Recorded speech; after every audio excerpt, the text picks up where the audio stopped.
Эрхэм үзэгчдийн хорийн амгалан айлтгая. Бид өнөөдөр тоо томшгүй олон үзэл бодлын урсгал болж байна. Энэ дунд нэгэн зүрх бий болно. Ингээд үзэл бодлын зүрх дээр уулзцаа. Эрхэм үзэгчдийн хорийн амгалан айлтгая. Үзэл бодлын зүрх нэвтрүүлгийнхаа шинэ дугаарыг та бүхэнд хүрэхэд бэлэн боллоо. Би нэвтрүүлгээ Монгол улсад суугаа бүгд найрамдах Солонгос улсын элчин сайдын яамнаас та бүхэнд хүргэж байна. Өнөөдрийн нэвтрүүлгийн зочин бол бүгд найрамдах Солонгос улсаас Монгол улсад суугаа элчин сайдын яамны 1-р нарийн жижигэн дарга бөгөөд ерөнхий консул Кил Кан Мук гэдэг хүнтэй та бүхнийг уулзуулах гэж байна. За ингээд юуны өмнө бидний урилгыг хүлээж авч ярилцах боломж олгож байгаа тань талархалтай илэрхийлье. Тэгэхээр таныг Монголд ирээд удаагүй гэж сонссон. Та өөрийнхөө одоо манай үзэгч тавь танилцуулахгүй Монголд ирээд хэр удаж ийн өмнө нь ямар ажил алба 하셨сэн хүн бэ гэдгээр. 예, 오늘 이렇게 저희 대사관에 방문해 주시고 юуны өмнө нэвтрүүлэгтэн өрсөн та бүхэнд хариу талархал илэрхийлье. 감사를 드립니다. 저는 대한민국 대사관 Миний би Монгол улсад ажиллахаар ирээд нэг их удаагүй байна. 저는 작년 8월 25일 Өнгөрсөн жилийн 8 дугаар сараас хойш бүгд найрамдах Солонгос улсаас Монгол улсад суух элчин сайдын яамны консулын албыг хашиж байна. Монголд анх 10 жилийн өмнө ирж байсан. 장기 체류하게 되었고요. Тэр үеэс хойш Монгол орн хэрхэн хурдтай дэвшин хөгжилснийг өөрийн нүдээр харах боломж олдож, энэ албыг хаших болсонд туйлын баяртай байгаагаа хэлмээр байна. Би 2006 онд буюу 10 гаруй жилийн өмнө Монгол Солонгосын хамтын ажиллагааны хүрээнд хийгдсэн айлчлалд оролцож, хоёр орны хоорондын хамтын ажиллагааны хөтөлбөрүүд дээр ажиллаж, цаашдын хөгжлийн талаар сан солилцож явахдаа тухайн үед Улаанбаатар хотыг удирдах байсан хүмүүс болон төр засгийн байгууллагын ажилтнууд тааж уулзаж ярилцж байлаа. Ер нь хоёр орны найрамдалд харилцаа хамтын ажиллагаа гэдэг хүмүүс хоорондын харилцаан дээр үндэслэн бий болдог зүйл шүү дээ. Голцом нь эндээс эхэлдэг. 제가 10년 전에는 Хүмүүсийн бие биедэн итгэсэн найрсаг харилцаанаас үйл ажиллагаа өрнөдөг. Энэ харилцааны эхний үе шатнд яалтчгүй визний асуудал болж ирдэг. Тийм учраас 2006 онд хийж байсан ажлынхаа үргэлжлэл болгон одоо энд Монгол улсад консулын хэлтсийг удирдан ажиллах болсныгоо аз жаршаан гэж бодож явдаг. За тэгэхээр яг визний асуудал руу та хоёроо яриа яалахгүй орж байна. Ер нь зүгээр эхнийхээ асуултыг би ерөнхий асуулт тавья гэж бодож байна л да.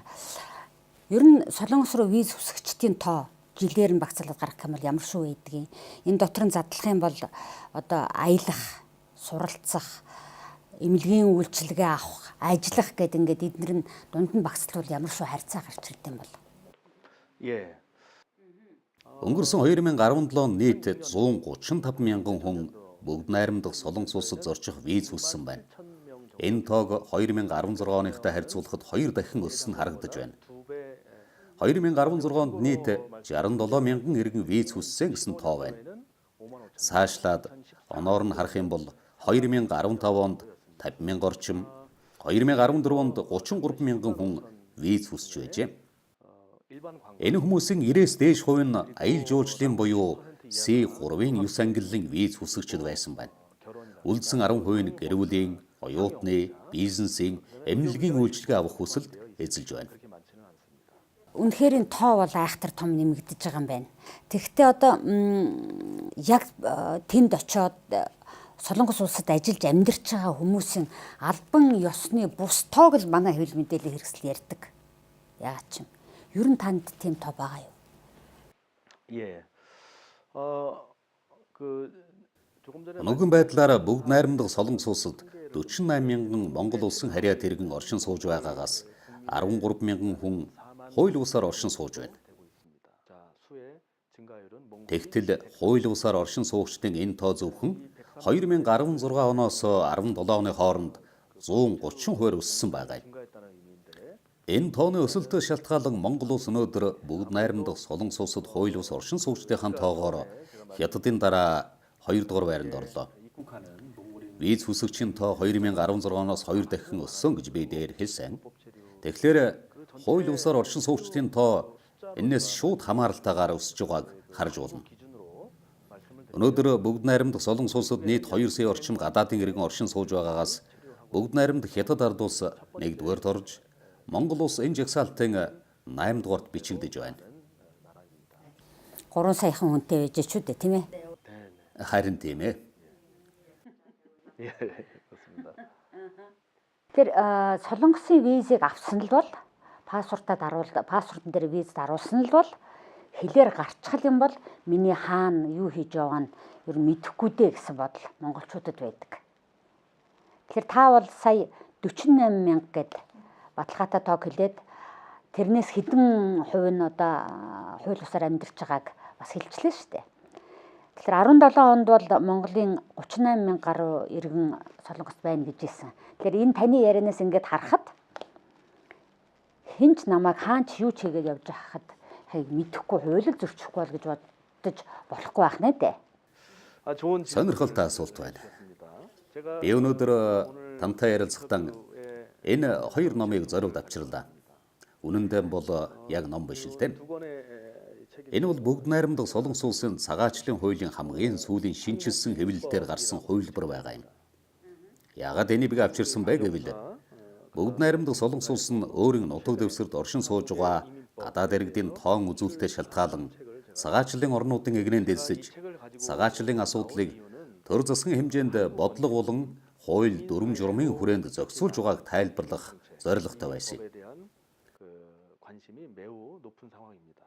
Түрүүн хэлсэнчлэн манай улсад оршин суугаа гадаад иргэдийн тоо 2 сая болсон нийт хүн амын 5%-аас давсан гэсэн үг. Дэлхийд даяар аливаа улс орны үндсэн хүн амын 5-аас дээш хувьтай тэнцэх гадаадын иргэдтэй болсон тохиолдолд тухайн нийгмийг олон соёлт нийгэм, тухайн улс орныг цагаачлалын орон хэмээн хүлээн зөвшөөрч бүртгэдэг. Энэ утгаараа ч олон улс орныг төлөөсөн иргэдийн асуудлыг зохицуулах бодлого, хууль дүрм зайлшгүй байх ёстой болдог. Олон төрлийн үзэл бодол, амьдралын хэв маягуудыг зохицуулах, хоорондын мөргөлдөөн, үл ойлголцлоос сэргийлэх, аюулгүй байдал, дотоод болон гадаад иргэдийн хооронд үүсэж болзошгүй асуудлуудыг шийдэх, аль аль талуудын эрхийг хамгаалах шаардлагын үүднээс цагаачлалын хууль дүрмийг мөрдөн дагах нь зүй ёсны болно. Нэгдсэн үндэсний байгууллагаас гаргасан дүгнэлтээр бүгд найрамдах Солонгос улсын цаг хугацааны хувьд хожуу боловч Америк нэгдсэн улс болон Европын орнуудын хэмжээнд хүрэх цагаачлалын орн болно гэсэн байдаг. Тиймээс гадаадын иргэд цагаачлалын асуудлыг цэгцлэн шийдвэрлэх хууль дүрм, институт, бүтэц цогцоорон хөгжсөн байх шаардлагатай болсон. Тэр байтугай ихтэй сургуулиудад цагаачлалын тухай мэргэжлийн хичээл орж энэ чиглэлийн тусгай мэргэжилтэн бэлдэх хэмжээнд хүртэл асуудал чухлаар тавигдж байна. Энэ цагаачлалын хууль дүрм нь зөвхөн Монгол иргэд биш, бүгд найрамдах Солонгос улсад оршин сууж байгаа бүх орны иргэдэд хамааралтай. Адил тэгш үйлчилдэг хууль гэдгийг дахин хэлье. Тэгэхээр таны асуултад өгөх миний хариултнууд ч энэ хууль дүрмийн хүрээнд байх болно. Тийм ч учраас хэлээр орсон л бол одоо ямар энэ Мексикийн нөгөө хэлээр гүйчихэж байгаа биш болохоор бүртгэлд орсон бол хэн хаана хийж байгаа бэ? Хэн хууль бус байна вэ гэдгийг бол энэ институтийн хэмжээнд авч үзэж байгаа. Энэ нарийн хуулийн дор ажиллаж байгаа улс орны хувьд мэдж байна л гэдэг хариулт юм байна гэж би ойлгодоо зөв үү? Яг ч тийм биш л дээ. Цагаачлалын хууль дүрмийн хэрэгжилт хатуу чанга байх ёстой боловч хэлээр орсон л бол тэр хүний алхам бүр хяналтын дор байдгаа гэж хэлж болохгүй. Хууль дүрм заагдсан тодорхой зохицуулалт бол мэдээж хийгдэнэ. Тийм л учраас одоо харалсан гэдэг юм уу хууль ус хүмүүс байгаад байгаа хэрэг баг л та тийм ээ. Тийм ээ тийм. Дан ганц бүгд найрамдах Солонгос улс гэлтгүй. Аливаа улс орнуудад цагаач иргэдийн талаар судалгаа хийж мэдээлэл цуглуулдаг. Аливаа улс орны төлөөлөл иргэд бүгд өөр өөрийн онцлогтой. Оршин сууж байгаа газар нь ч, хийж эрхэлж байгаа ажил төрөл нь ч, цуглардаг бүлэглэл хамт олон нь ч өөр. Тэр бүлэг хүмүүс амралтын өдрийн хэрхэн өнгөрөөдгөрөөч хоорондоо ихэд ялгардаг. Бүр ямар улсаас ирснээрээ үндэсний онцлогоор ялгархаас гадна визний ангиллаараа хүмүүс өөр хоорондоо адилгүй. Чухам ямар визээр, ямар зорилгоор манай улсад орж ирснээр гэхүүд. Энэ бүх онцлог ялгаанд нь тулгуурлан таарч тохирсон бодлого хэрэгжүүлж уялдах дүрм журмыг боловсруулж зохицуулж явах нь Солонгосын засан газрын нэг зорилго юм л да. 나갈 수 있다. Солонгост баривчилгаа эхэлж гинэ гэсэн мэдээ телевизээр яваад л баривчлагдаад манай тэр ирчлээ гэдэл монголчууд хоорондоо ярьдаг л да. Үнэхээр баривчлагдаад ирсэн бол эргээд Солонгос улс руу хил давах нөхцөл бүрдэхгүй. Дахиад орох ирэхгүй болж байна гэсэн ойлголт байдаг. 제가 먼저 Асуултанд хариулахын өмнө би нэгэн зүйлийг онцлон хэлмээр байна. Солонгосын засан газраас аль нэг улс орны хууль бусаар оршин сууж байгаа ард иргэдийг тухайлан товлоод тэднийг л албадан нутаг буцаах ажлыг хийдэггүй. 그렇지만 Гэхдээ нэгэнт цагаачлын орн болсныхон хувьд хууль бусаар оршин сууж байгаа гадаадын иргэдийн тоог тодорхой хэмжээнд барьж явах шаардлага байдаг.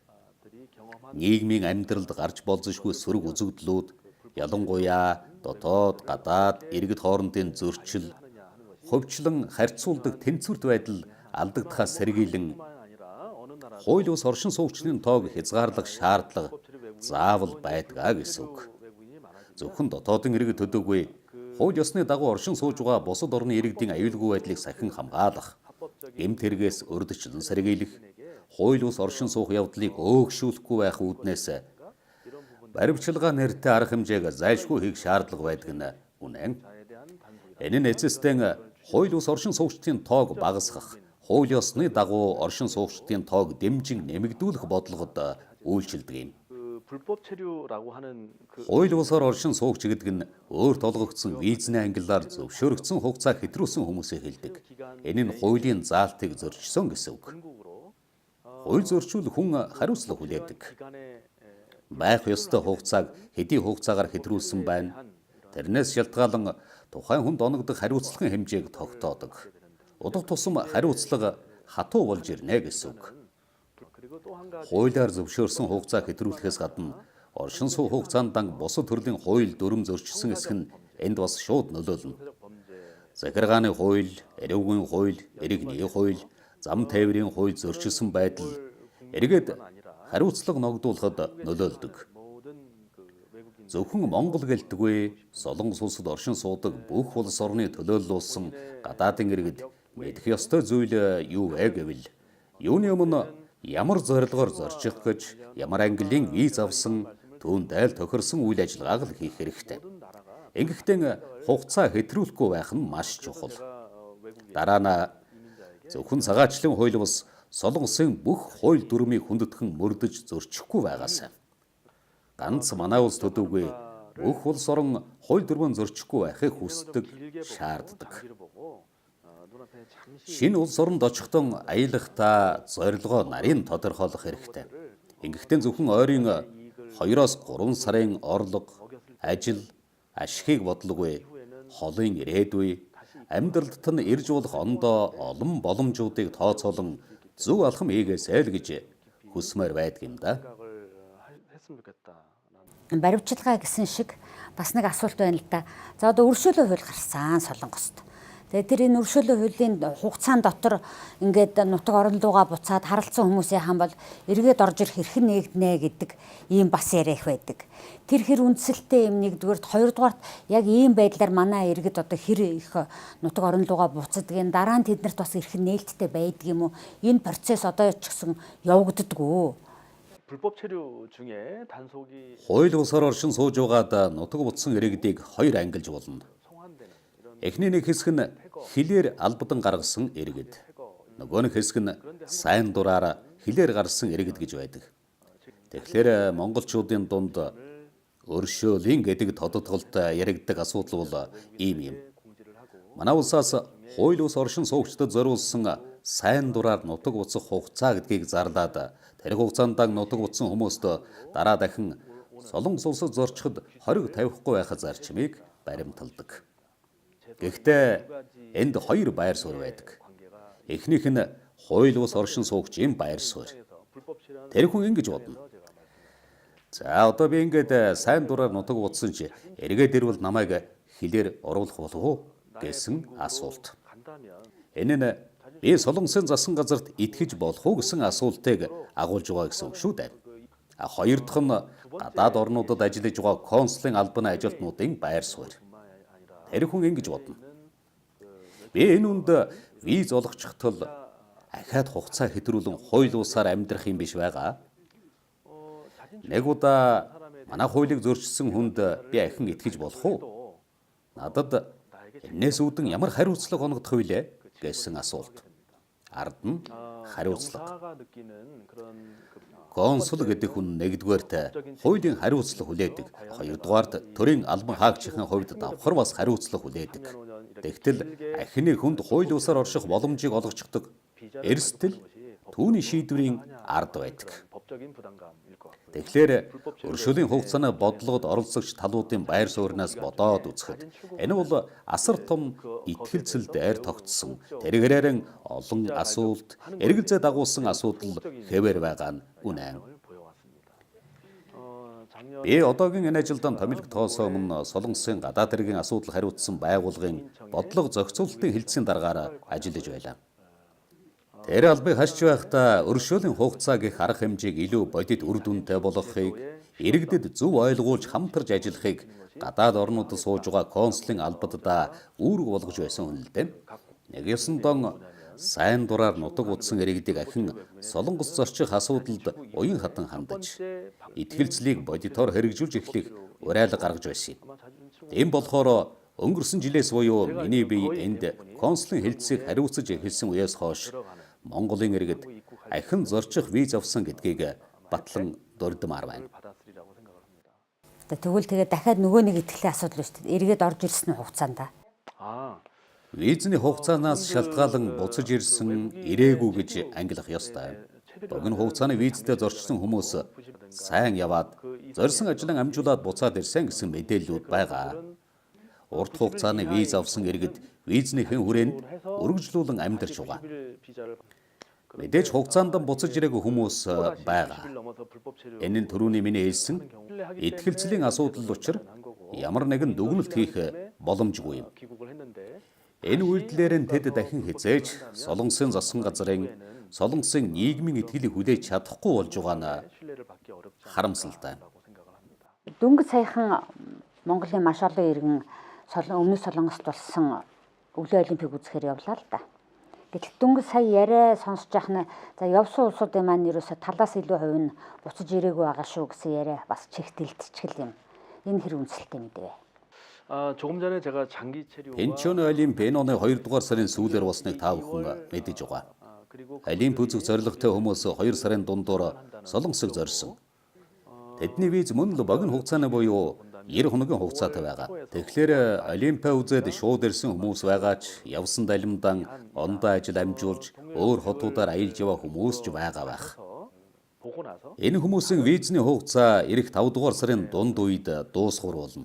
Тэгэхээр тэдний хэдэн хууль дүрм зөрчөөгүй болон зөрчсөн талаараа өнөөдөр урьдчилан дүгнэлт хийх боломжгүй. За энэ 90 хоногоор одоо богино хугацааны виз маань 90 хоног болсноо хойш гэдэг юм уу хүмүүс явах хүмүүсийн бол виз хүсэх Солонгос зорчих бол эрс нэмэгдсэн байна шүү дээ. Тэгэхээр энэнтэй зэрэгцээд одоо ямар нэг байдлаар виз гаргана, өндөр цалинтай ажил зөөчлөн гэсэн юм одоо хувь хүмүүс, аж ахуйн нэгж за ямар нэгэн байгууллага ч юм шиг байгуулчаад ингэж идэг хүмүүсийн тоо цөөрсөн үү? Монгол Солонгосын хамтын ажиллагааны хүрээнд хийгдсэн олон удаагийн уулзалт хэлэлцээрийн үр дүнд Монгол улсын иргэдийн бүгд найрамдах Солонгос улсад зорчих хугацааг 90 хоног гэж өөрчлөлтөн зааж өгсөн юм. Зорьсон ажлаа амжуулаад буцаад ирэхэд 90 хоног хангалттай гэж тооцоолсон хэрэг. Гэхдээ энэ 90 хоногт юу ч хамаагүй ээж болно гэсэн үг биш л дээ. Хугацаа хэтрүүлсэн тохиолдлыг хууль бусаар оршин суусан гэж тодорхойлдог. Гэвч хуулийн хугацаанд орж гарсан ч визний ангиллалын хүрээнд зөвшөөрснөөс бусад үйл ажиллагаа эрхэлсэн бол хууль бус үйл ажиллагаа хийсэн гэсэн ондоо тодорхойлолт гарч ирдэг. Ер нь виз хүссэн 135 мянган хүний 95% нь энгийн аяллалын виз хүссэн байдаг. Энгийн аяллалын визний хугацаа 90 хоног. Гэтэ яг бодит үнэн бол тухайн хүн бүтэн 90 хоног дан аялал хийх нь юу л бол. Хувь хүнийхээ хувьд бодохдож энэ бол амаргүй. Гэвч нэгэнт ийм виз олгох шийдвэр гарсан нь энэ 90 хоногт хаа нэг газар хүний нүдэнд харагдаж хэн нэгэнд мэдгэдэхгүйгээр хууль бусаар ажил хийгээд ирээгээд өгч байгаа зөвшөөрөл биш юм. Өнөөгийн байдлаар Ийм виз авсан хүмүүсийн дийлэнх нь 90 хоногт яг л тулгаад буцаж ирж байгаа. 딱 90일을 채우고 Хаана юу хийж байгаад ирвэ гэдэг асуултанд хэлэх хариулт тэр хүмүүст лав байгаа. 무엇을 Түүнийг ч үзэгч та бүхэн надаар хэлэлдэггүй сайн мэдэж байгаа хаа. 자문자답하시면 답이 나올 것 같아요. 제가 오늘 Би энд нэг зүйлийг үзэгчдэд заавал хэлье гэж бодсон юм. 말씀이 있습니다. Яг одоо та Солонгос улсад зорчихыг хүсэж байгаа бол виз авах хүсэлтэд хэн нэгэн зуучлагч байгууллага хувь хүмүүсээр дамжуулахгүй байхыг онцгойлон хүсэж байна. 정한 대행기관 Элчин сайдын яамнаас тогтсон албан ёсны 8 байгууллагаас бусад газараар зуучлуулах, бичиг баримт бүрдүүлэх хүсэлт гаргах, 상담을 해주고 мөнгөөр үйлчлэгээ авахгүй байхыг анхааруулж байна. 그때 방문하지 저희가 Бид тийм хууль бус үйл ажиллагаа эрхэлж байгаа хувь хүмүүс байгууллагын талаарх мэдээллийг хангалттай авдаг, судалдаг. 어떠한 Тиймээс виз мэдүүлэх ажлыг албан ёсны 8 байгууллагаас бусад газараар дамжуулах нь хориотой юм аа.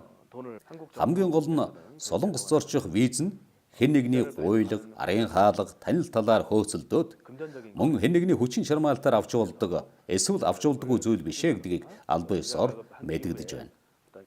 그리고 Таны явах зорилго, санхүүгийн баталгаа, үйл ажиллагааг цогцоор судлаад олгодог виз нь хэн нэгний зуучлалаар гардаггүй юм. 비자 신청자의 Сүүлийн үед Монголын зарим томоохон улсын их эдийн сургуулийн албан ёсны бичиг баримтыг хуурамчаар үйлддэг болоод байна. 이런 부분들을 종합 Үүн дотор тухайн сургууль суралцдаг болохыг баталгаажуулсан тодорхойлолт, оюутны үнэмлэх, диплом зэргийг олноор авч орж ирж байна. 비자가 저희가 그 학생들을 Виз мэдүүлэхдээ тийм хуурамч бичиг баримт бүрдүүлсэн зарим нэг залуучуудтай ярилцаж үзлээ. 한 장을 만들어 주는데 Хамгийн харамсалтай нь 45만 원 тэд нэг ширхэг хуурамч дипломыг 450-аас 500 мянган төгрөгөөр хийлгэснээр ярьж байсан. 자들이 진술을 하고 있지요. Дипломыг хуурамчаар үлдэх шалтгаан нь юунд байгаа? Ямар нэгэн ихтэй сургуульд одоо зэрэг авах сурах гээд байгаа мó?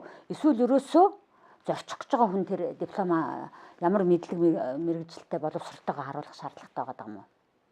그 몽골 사회에 몽골 사회 Монголд ч, Солонгосд ч ер нь 한그 аль ч улс оронд оюутан залуучуудыг дэмждэг. 관대한 측면 Оюутан байхдаа залуу насндаа аялах, газар үзэж, нүд тайлахтан дэмжлэг үзүүлэх бодлогыг 장을 가서 дэлхийн ямар ч улс орны консулын алба баримталдаг. 생각을 갖는다는 거. Гэтэл энэ бодлогыг далимдуулан хуурамч диплом, сургуулийн тодорхойлолт, цахим үнэмлэх, тэрвайтгай төлбөр төлсөн баримтыг хуурамчаар үйлдэж, үндсэн материалын бүрдүүлэлтэд ирүүлэх нь олон удаа гарч байна. 그 서류를 가지고 Тийм учраас та бүхэн хуурамч бичиг баримт хийж өгч байгаа хүмүүст итгэж, ийм хууль зөрчсөн ажилд бүү оролцооч гэж хэлмээр байна.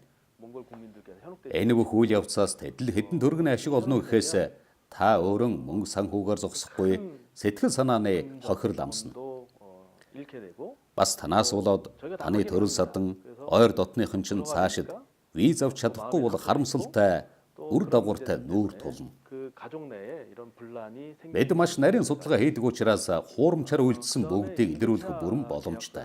또 위조해서 제출 За түрээс ингэрээ байна. 상당수가 Үнийг ч бас маш их хуурамчаар хийдэг болж. 저희가 다 Ийм үйлчилгээ авсан хүн дахиад л өөрөө хохирно. 임대차 Аяллийн түүхэнд хар толб үлдээнэ. 그 불법 행위를 Ер нь нийт виз хүсэгчдийн 50% нь хуурамчаар үйлдэлсэн ямар нэгэн бичиг баримттай орж иж байгаа нь маш харамсалтай. 상처를 받고 또 Өөр нэгэн жишээ хэлье. 보고 있다라고. Нийгмийн даатгалын лавлгаа хуурамчаар оруулж ирж байна. 그다음에 이제 Нийгмийн даатгалын лавлгаа бол өөрөө Монгол улсын төрийн байгууллагын баримт бичиг. 은행 금융 Үүнийг хуурамчаар үйлдэх нь дан ганц консулын албыг хуурам эхлэх оролдлого болоо зогсохгүй. Төрийн байгууллагын албан ёсны бичгийг хуурамчаар үйлдсэн хүнд гэмт хэрэгт тооцогдох эрсдэл дагуулж байна. 몽골 정부에서도 그 비자 Энд би банкны дансны хуулганы талаар онцолж хэлмээр байна. 신청서는 제출 Бүгд найрамдах Солонгос улсад зорчих виз мэдүүлэх материал дотор дансны хуулга хийх шаардлага байхгүй. 제출 서류도 아니고 Бүрдүүлэх бичиг баримтын тоонд дансны хуулга ордоггүй. 제출 서류도 아니고 Дансны хуулга байлаж бид түүнийг үздэггүй, авдаггүй. 위조를 해서 오히려 Шаардаагүй баримтыг дэмий мөнгө төлөн байж авах шаардлага байхгүй нь хэнд ч ойлгомжтой баймаар. 그래서 Тиймээс та бүхэн ийм заллингийн шин чанартай үйлдэлүүдээс альвуулах өөрийгөө хамгаалж үйлчлэгээ авахгүй байхыг дахин хүсмээр байна. 해서 제출을 하지 마시기를 제가 꼭 말씀을 드리고 싶습니다. Хууль хяналтын байгууллагатай хамтарч ажилладаг уу? 위조를 만들어주거나 Би эхлээд хуурамч бичвэрэмд хийж өгдөг, зуучилдаг хүмүүст хэрэгтэй зүйл хэлэх гэж байна л да. 좋은 정보일 것 같아요. За 제가 이 Ямар ч 좋은 байсан 정보를 хэлэх хэрэгтэй гэж бодож байна. 작년 제가 Ер нь хуурамчаар бичвэрэмд үйлдэж байгаа хүмүүсийн энэ үйл ажиллагааг хоёр орны хамтын ажиллагааны итгэлцлийг алдагдуулах оролдлого, түүнд сэв суулгах эрсдэлт үйлдэлээ гэж дүгнэж болно. 그리고 선량한 Ийм ажил хийж байгаа хүмүүс бол энгийн иргэдийн итгэл дээр ашиг олох гэмт үйлдэл хийж байгаа хэрэг шүү дээ. 그리고 한국과 몽골 Гэтэл манай хоёр орны найрамдалт харилцаа цаашдын хамтын ажиллагаа улам өргөжин тэлэх ёстой. Тийм ирээдүй ч бидний өмнө нээлттэй байгаа. 대통령 이런 양국 Хоёр орны ерөнхийлөгчийн албан ёсны уулзалтуудаас эхлээд дараалан дээд хэмжээний айлчлал уулзалтууд үргэлжилсээр байна. 장애가 되는 거죠. Тэгтэл энэ хооронд ганц нэг байгууллага хувь хүмүүс тунч жижигхэн ашиг олох зорилготой болчимгүй үйл ажиллагаагаараа хоёр орны хамтын ажиллагаанд сэв суулгах эрсдлийг бий болгож байна. Ийм ч учраас энэ бүхнийг тооцсон үзэж тэдний эсрэг арга хэмжээ авах нь зүйтэй гэж үзсний үндсэн дээр бид Монгол улсын цагдаагийн ерөнхий газар, Улаанбаатар хотын цагдаагийн газар, гадаад хэргийн яам зэрэг төрийн болоод хууль хяналтын байгууллагуудад хандсан. 국가의 Энэ тал дээр 국가의 권력이 бидний баримтлах бодлого үзэлснаа явцав таарч байгаа учраас тун утгагүй Монгол улсын холбогдох байгууллагуудаас арга хэмжээ авч эхлэх нь дамжиггүй. 활동이 되고 있지 않기 Ер нь төр засгийн байгууллагуудын зүгээс нийгэмд өрнж байгаа үйл явдал, үзэгдэлд оролцсон зохицуулах ёстой хэмжүүр хаач байдаг. Гэхдээ заавал тийм оролцоо зохицуулалтаар биш, иргэд өөрсдөө хууль бус үзэгдлийг шахан зайлуулахад гар буй оролцож, тэрэг эм тэрэг үйлдэгчдэд хандахгүй, тэдний үйлчлэгийг авахгүй болоход л даяндан нийгмээс арилж алга болдог жамтай. Тийм хандлагыг иргэд өөрсдөө гаргаж, бусдыгаач уриалаасай гэж хүсэж байна. 그런 사회가 되기를 좀 기대를 합니다. тийм ухамсартай иргэд өөрсдөө тэндээс татгалзаж чадах ухамсарыг л бас шаардж гин гэж бодож байна л да. За ингээд ярилцлагынхаа төгсгөл рүү би бас нэг асуултыг үзэгч олонныхоо өмнөөс асуухгүй байж болохгүй байна л да. Виза авчаад за бүх юм одоо ингээд Солонгос улсад зорчиход бараггүй боллоо гिचсэн мөртлөөсөө хил дээр буцаад байгаа шалтгаан маш их байгаа шиг байна.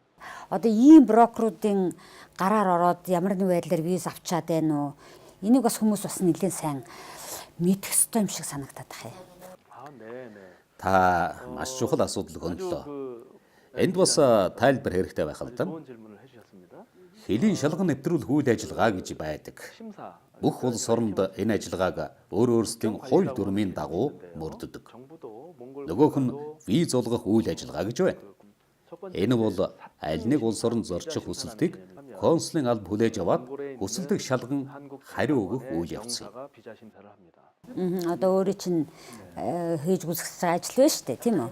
Тийм ээ. 이 비자 심사 Виз гэдэг нь юу юм бэ гэвэл тухайн улсын хэлээр нэвтрэхийг санал болгосон зөвлөмж гэж тодорхойлж болно. 입국 추천 Энэ нь цагаачлалын хуулинд байдаг тодорхойлолт л доо.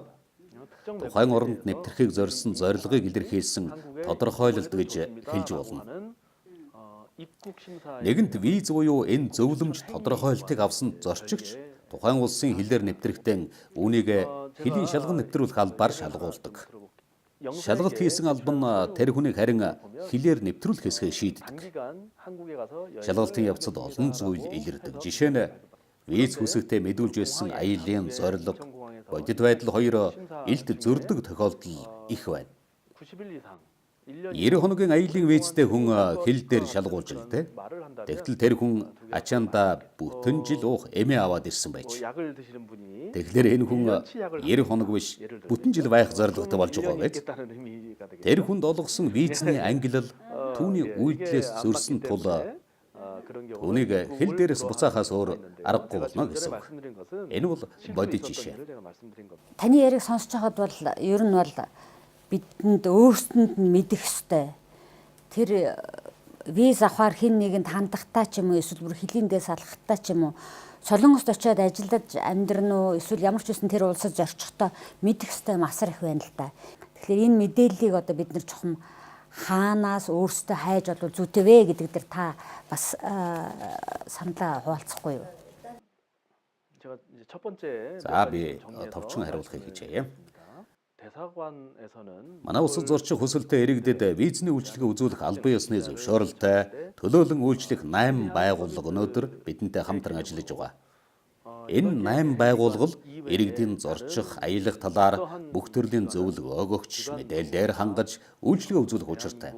Ингэхдээ үйлчлүүлэгчдийн 5 дахь хангасан орчинд хурдан шуурхай үйлчлэх зорилгоор байгуулагдсан. Энэ 8 газараас бусад ямар ч байгууллага элчин сайдын яамны байр суурийг илэрхийлэхгүй, манай ажлыг төлөөлөх эрхгүй гэдгийг ахин дурдмаар байна. Мөн олон нийтийн мэдээллийн сүлжээ, сошиал орчин, фейсбુકийн хуудасуудаар тараадаг зар сурчлагаанд автагдах хэрэггүй гэдгийг бас анхааруулж байна. Би өөрөө фейсбુક хэрэглэгч. Би ч гэсэн тэр зар сурчлагаануудыг өдөр бүр харж мэдэж байдаг. Биднийг төлөөлөн үйлчлэгээ үзүүлэх хэрэгтэй байгууллагууд маань одоохондоо ард иргэдэд бүрэн хүрч үйлчилж чадахгүй байгаа гэсэн шүүмжлэлийг би хүлээн зөвшөөрж байна. Тэдний үйл ажиллагааг сайжруулж, бүгд найрамдах Солонгос улсын бүх шатны төрийн болон олон нийтийн үйлчилгээний стандарт шалгуурт тэнцсэн ажиллах шаардлага тавьж ажиллаж байгаа гэдгийг ч бас хэлмээр байна.